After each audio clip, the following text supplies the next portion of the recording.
Here's the audience, 5 people. Connor will be recording today.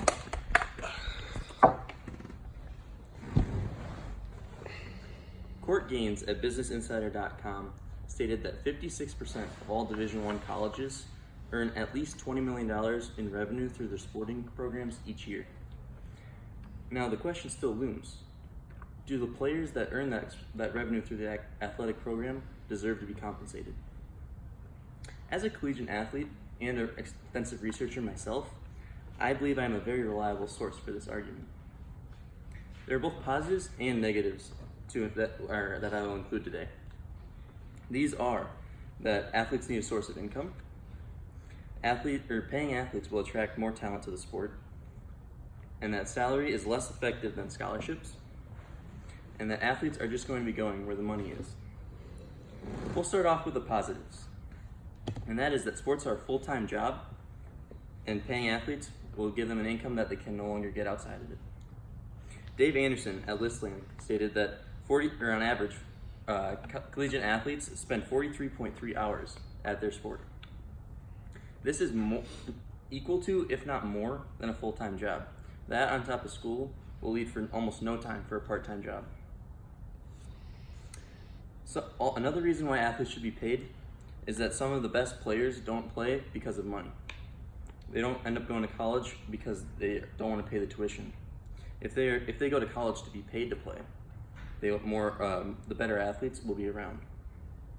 Crystal Lombardo of Green Garage shows how players will now be able to play, when they otherwise wouldn't.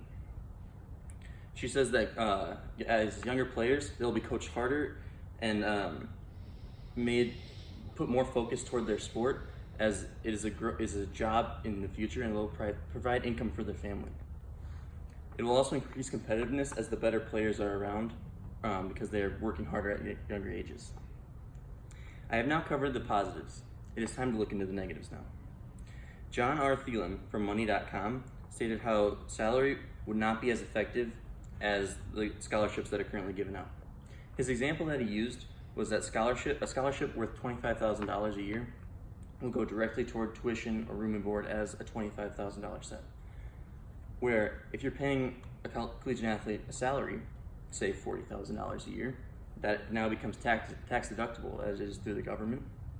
And it is, so that $40,000 might only come out to be $22,000, $23,000, which will then lead to be less effective than the scholarship itself.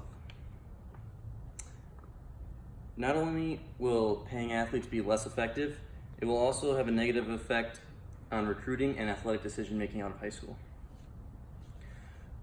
Court Gaines at BusinessInsider.com also stated that athletes would just end up going where the money is. Where athletes, right now, they choose where their best fit is. In the future, if they're getting paid, they want to go where they will receive the most income, which maybe won't even be the best fit for them. And that being said, the schools with the most money, say the top 10, 20%, will keep getting the best players. It's a never-ending cycle. They will, the rich get richer, the poor get poorer. Now that we have gone through all the positives and negatives, we realize that every positive comes with an equal and opposite negative. That's what makes this topic so debatable. I have now informed you that athletes are on the topics that athletes need a source of income because they don't have the time otherwise to do it. I have now also informed you that the salary for athletes will attract more talent to the sport, and that salary is also less effective than scholarships. And we don't want athletes going where the money is. I'm now confident, I hope you are now confident in your own opinion on this topic, I hope you are now confident enough in your own information on this topic to form your own opinion. Now, it's time for you guys to go out and support your local school and help them earn more athletic revenue by going to the baseball game this weekend. Thank you.